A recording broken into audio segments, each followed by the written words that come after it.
Hello, कैसे हैं आप लोग। उम्मीद करते हैं अच्छे होंगे। दोस्तों, इस वीडियो में एसएससी जीडी 2024 के लिए जो सामान्य अध्ययन प्रैक्टिस सेट पेपर देखने वाले हैं, तो आप लोग लास्ट तक जरूर बने रहिएगा। तो चलिए शुरू करते हैं। शुरू करने से पहले यदि आप नए हैं तो चैनल को सब्सक्राइब कर लीजिए, बेल आइकन को प्रेस कर दीजिए और एक बार वीडियो को शेयर कर दीजिए। तो चलिए शुरू करते हैं क्वेश्चन नंबर फर्स्ट से। फर्स्ट है कि भारत के संविधान का कौन सा भाग वित्त, संपत्ति, अनुबंध और मुकदमे से संबंधित है। तो इसका राइट आंसर होगा डी ऑप्शन। क्या होगा? D option. भारत के संविधान का भाग 12 वित्त, संपत्ति, अनुबंध और मुकदमे से संबंधित है। संविधान के अनुच्छेद 264 से 300 तक वित्त, संपत्ति, अनुबंध और मुकदमे आदि वर्णन है। अनुच्छेद 300 क संपत्ति के अधिकार के बारे में है। संविधान का भाग 9 जो है ये पंचायती राज का उल्लेख है। संविधान के भाग 10 में अनुसूचित जाति और जनजाति क्षेत्र का वर्णन है। भाग 8 में जो है संघ राज्य का जो है वर्णन है। नेक्स्ट क्वेश्चन देखिए।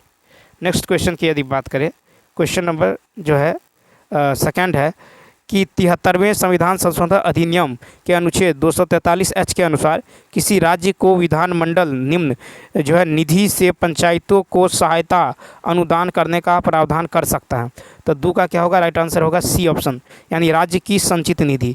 73वें संविधान संशोधन अधिनियम के अनुच्छेद 243H के अनुसार किसी राज्य का विधानमंडल राज्य की संचित निधि से पंचायतों को जो सहायता अनुदान देने का प्रावधान कर सकता है। अनुच्छेद 243H के अनुसार राज्य विधानमंडल विधि बनाकर पंचायतों को यह शक्ति प्रदान करता है कि वह निश्चित सीमाओं के अधीन कर, शुल्क, टोल लगाए, एकत्र करे तथा उचित रीति से प्रबंधित करे। ठीक है। पंचायतों की लेखाओं की जो है संपरीक्षा का प्रावधान अनुच्छेद 243J में है। नेक्स्ट क्वेश्चन है कि म्यांमार की आधिकारिक भाषा क्या है। तो देखिए इसका राइट आंसर होगा बी। म्यांमार की आधिकारिक भाषा जो है बर्मी है और म्यांमार की जो राजधानी है ये नए पिता है। ठीक है। उसके बाद देखिए यह नए पियादा भी कह सकते हैं। म्यांमार को स्वर्ण पैगोडा का देश कहा जाता है। म्यांमार के पीयू शहर को विश्व विरासत की सूची में रखा गया है। इसे सुदूर पूर्व का चावल का कटोरा कहा जाता है।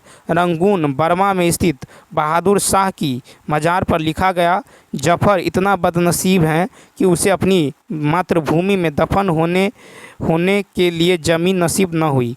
फिर है इरावती नदी को म्यांमार की जीवन धारा भी कहा जाता है। नेक्स्ट क्वेश्चन नंबर 4 देखिए। क्वेश्चन नंबर 4 है निम्नलिखित में से कौन सा कथन जो है असत्य है। तो दूसरा हो जाएगा आपको जो है डी ऑप्शन, न तो फर्स्ट न तो सेकंड।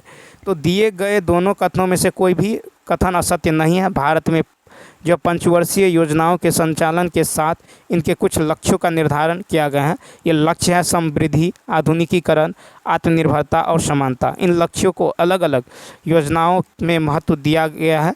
सीमित संसाधनों के साथ विकास की प्रतिबद्धता के कारण योजनाओं ने प्रत्येक पंचवर्षीय योजना के लिए अलग लक्ष्यों का जो है निर्धारण किया है। नेक्स्ट 5 है निम्नलिखित में से किस सुल्तान ने सती प्रथा रोकने का प्रयास किया है। तो 5 का होगा डी ऑप्शन।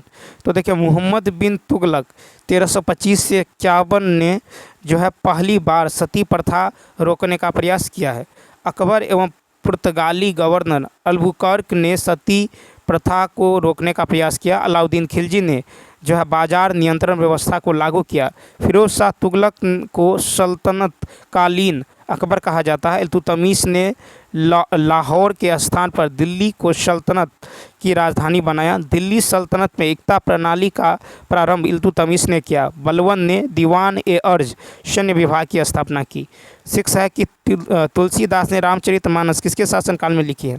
तो देखिए सी ऑप्शन, अकबर। तुलसीदास ने रामचरितमानस की रचना अकबर के काल में लिखी है। तुलसीदास अकबर के समकालीन थे। अकबर के काल को हिंदी साहित्य का स्वर्णकाल कहा जाता है। जहांगीर के काल को चित्रकला का स्वर्णकाल कहा जाता है। कृष्णदेव राय को आंध्र भोज कहा जाता है। ठीक है, कृष्णदेव राय को आंध्र भोज कहा जाता है। नेक्स्ट 7, निम्नलिखित में से किस मुगल शासक ने संगीत और नृत्य पर प्रतिबंध लगाया था। तो देखिए 7 का हो जाएगा सी ऑप्शन। क्या हो जाएगा? औरंगजेब। तो औरंगजेब स्वयं वीणा का कुशल वादक था, फिर भी उसने संगीत, चित्रकला, इतिहास लेखन आदि को प्रतिबंधित कर दिया। फिर भारतीय शास्त्रीय संगीत पर फारसी में सबसे अधिक पुस्तकें औरंगजेब के ही शासनकाल में लिखी गई है। औरंगजेब इस्लाम धर्म के सुन्नी संप्रदाय को मानता था, उसे जिंदा पीर कहा जाता था। औरंगजेब के सेनापति जय सिंह एवं शिवाजी के बीच पुरंदर की संधि 22 जून 1665 ईस्वी में संपन्न हुई। नेक्स्ट देखिए, नेक्स्ट है कि कहाँ पर प्राप्त अशोक के जो है अभिलेख के निचले भाग में जो है मयूर का चिन्ह अंकित है। तो 8 का होगा सी ऑप्शन, ये होगा लौरिया नंदनगढ़। तो अशोक के लौरिया नंदनगढ़ चंपारण बिहार स्थित स्तंभ लेख के निचले भाग में मयूर का चिन्ह अंकित है। अशोक के इतिहास की संपूर्ण जानकारी हमें उनके अभिलेखों से मिलती है।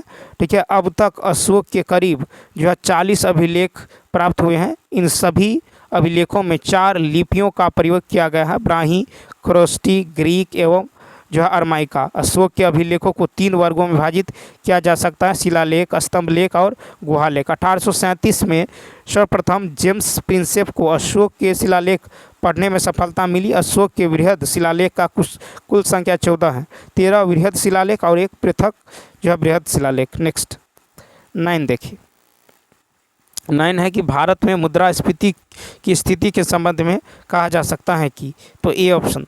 तो देखिए, भारत में मुद्रा आपूर्ति की स्थिति के संबंध में कहा जा सकता है कि जनता के पास मुद्रा बैंकों में जमा से कम है। ठीक है, भारत में मुद्रा का मापन M1, M2, M3 और M4 के आधार पर किया जाता है। मुद्रा का मुख्य उद्देश्य विनिमय के साधन और मूल्य का मापक है। मुद्रा का सर्वप्रमुख जो है गुण जो है तरलता है। भारत का प्राचीनतम मुद्रा आहत मुद्रा कहलाता है। ठीक, क्वेश्चन नंबर 10 देखिए।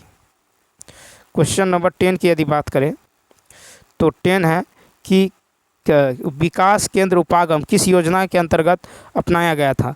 तो 10 का होगा डी ऑप्शन, चतुर्थ पंचवर्षीय योजना।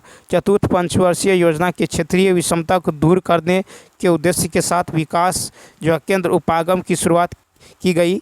चतुर्थ पंचवर्षीय योजना की समयावधि 1969 से 74 है। इसके अंतर्गत संसाधन आधारित कार्यक्रम, समस्या आधारित कार्यक्रम, लक्षित समूह उपागम, प्रोत्साहन दृष्टिकोण आदि विकास केंद्र उपागम के प्रमुख घटक हैं। ठीक है, 11 नंबर है कि जो वन चक्रवातों के अवरोधकों का कार्य करते हैं वे वन कौन से हैं। तो 11 का होगा सी, मैंग्रोव वन। तो देखिए, डेल्टाई प्रदेश में मैंग्रोव वन पाया जाता है जो चक्रवात की गति को रोक देता है। मैंग्रोव वन समुद्र तटीय क्षेत्रों में लवणीय भागों में पाया जाता है। भारत में सुंदर वन डेल्टा में मैंग्रोव वन सर्वाधिक पाया जाता है। ठीक है, जिसमें सुंदरी वृक्ष की प्रधानता होती है। सुंदर वन का डेल्टा विश्व का सबसे बड़ा डेल्टा है। मैंग्रोव वन जैव विविधता की दृष्टि से भी महत्वपूर्ण है। नेक्स्ट फिर है कि पाटलिपुत्र को पालीब्रोथा किसने कहा था। C option. तो पाटलिपुत्र को पालीब्रोथा मेगास्थनीज ने कहा था। सेल्यूकस निकेटर का राजदूत मेगास्थनीज जो चंद्रगुप्त मौर्य के दरबार में जो है राजदूत बनकर आया था, उसने अपनी पुस्तक इंडिका में जो पाटलिपुत्र को पालीब्रोथा कहा है। हेंत्सांग को यात्रियों का जो है राजकुमार कहा है।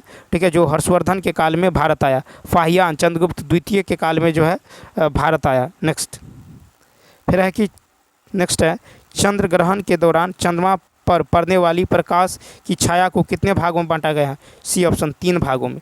तो चंद्र ग्रहण के दौरान चंद्रमा पर पड़ने वाली छाया को 3 भागों में बांटा गया है। एक है अम्ब्रा, दूसरा पेनम्ब्रा, तीसरा है एटम्ब्रा। ठीक है, तो अम्ब्रा यह छाया का सबसे भीतरी और सबसे गहरा भाग है। पेनम्ब्रा यह अम्ब्रा के दोनों तरफ मौजूद हल्की छाया वाला भाग है। और एटम्ब्रा जो है उस भाग को कहते हैं जहाँ से वस्तु का पूरा साकार नज़र आता है। ठीक, अब देखिए, पृथ्वी सूर्य की परिक्रमा करती है, जबकि चंद्रमा पृथ्वी और चंद्रमा घूमते एक समय पर ऐसे स्थान पर आ जाते हैं जब सूर्य, पृथ्वी एवं चंद्रमा एक सीधी रेखा में आ जाते हैं। नेक्स्ट, शिक्षा की वर्धा योजना कब लाया गया था। तो बी ऑप्शन, शिक्षा की वर्धा योजना 1937 ईस्वी में लाया गया था। 1937 ईस्वी में महात्मा गांधी जी ने अपने पत्र दी हरिजन में लेखों की एक श्रृंखला प्रकाशित की और उसके माध्यम से एक शिक्षा योजना का प्रस्ताव प्रस्तुत किया, जिसे मौलिक शिक्षा या आधारभूत शिक्षा या गांधी शिक्षा योजना, बुनियादी शिक्षा या वर्धा योजना की संज्ञा दी गई। डॉक्टर जाकिर हुसैन समिति ने वर्धा योजना का ब्यौरा प्रस्तुत किया और कई शिल्पों के लिए पाठ्यक्रम तैयार किए। उन्होंने अध्यापकों के प्रशिक्षण, पर्यवेक्षण, परीक्षण तथा प्रशासन का जो भी सुझाव दिया है। इस योजना का मूलभूत सिद्धांत शिक्षा के साथ हस्त उत्पाद को प्रोत्साहित करना एवं इसके लिए प्रशिक्षण प्रदान करना था। 15 अंतर्राष्ट्रीय ग्रामीण महिला दिवस कब मनाया जाता है? तो देखिए यह होगा डी ऑप्शन। कब मनाया जाता है? तो 15 अक्टूबर को। तो याद रखना है कि अंतर्राष्ट्रीय ग्रामीण महिला दिवस 15 अक्टूबर को मनाया जाता है। 24 अक्टूबर को यूएन स्थापना दिवस मनाया जाता है। 31 अक्टूबर को जो है इंदिरा गांधी की पुण्यतिथि जो है मनाया जाता है। 14 अक्टूबर को जो है विश्व मानक दिवस मनाया जाता है। 16 अक्टूबर को जो है विश्व खाद्य दिवस मनाया जाता है और 9 अक्टूबर को विश्व डाक दिवस मनाया जाता है। 16 बोध गया में महाबोधि मंदिर का निर्माण किस काल में हुआ था?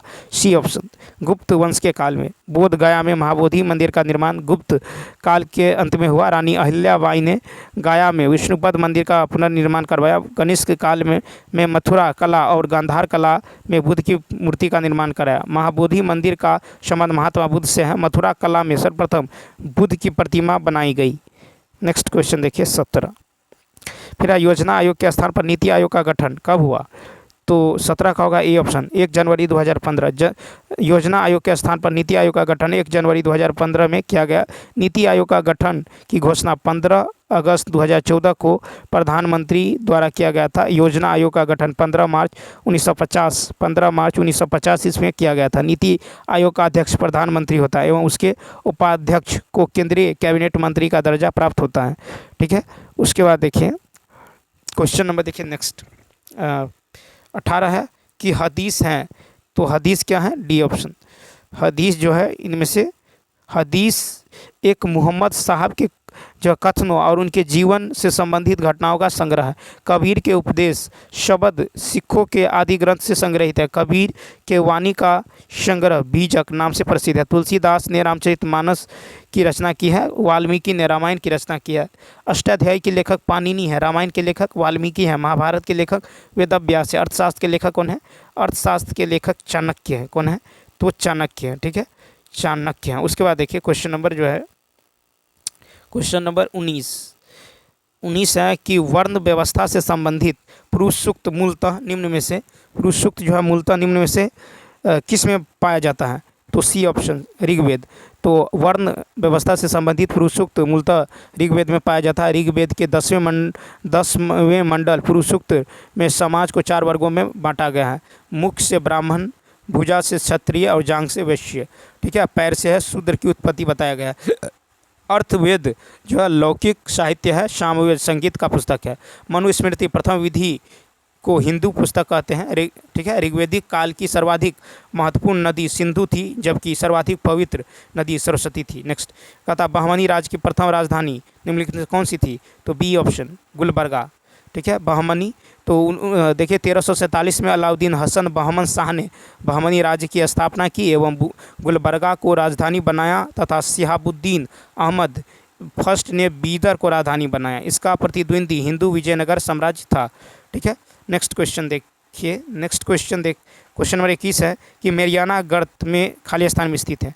मेरियाना गर्त तो 21 का होगा डी, प्रशांत महासागर। मेरियाना गर्त प्रशांत महासागर में स्थित है। मेरियाना गर्त यानी चैलेंजर गर्त विश्व का सबसे गहरा गर्त है। मेरियाना गर्त की गहराई 11,022 मीटर है। प्रशांत महासागर की कला आकृति त्रिभुजाकार है। प्रशांत महासागर के दोनों तटों पर वलित पर्वतों की श्रृंखलाएं जो पाई जाती है। प्रशांत महासागर में गर्त द्वीपीय जो है चापों या पर्वतीय श्रृंखलाओं के जो है समानांतर पाए जाते हैं। प्रशांत महासागर के पश्चिमी भागों में गर्तों की अधिकता मिलती है। 22 क्वेश्चन नंबर 22 है कि पुरुषों ने 1983 के विश्व कप क्रिकेट फाइनल में मैन ऑफ द मैच निम्नलिखित में से किसे घोषित किया गया था? तो पुरुषों के 1983 के विश्व कप क्रिकेट फाइनल में मैन ऑफ द मैच जो है मोहिंदर अमरनाथ को घोषित किया गया था। B option.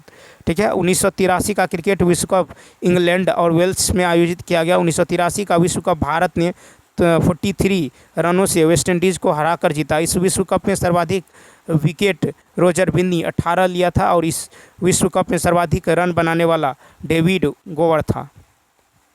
नेक्स्ट 23 नंबर है कि भारत में प्रथम न्यूक्लियर ऊर्जा स्टेशन की स्थापना कहाँ हुई है?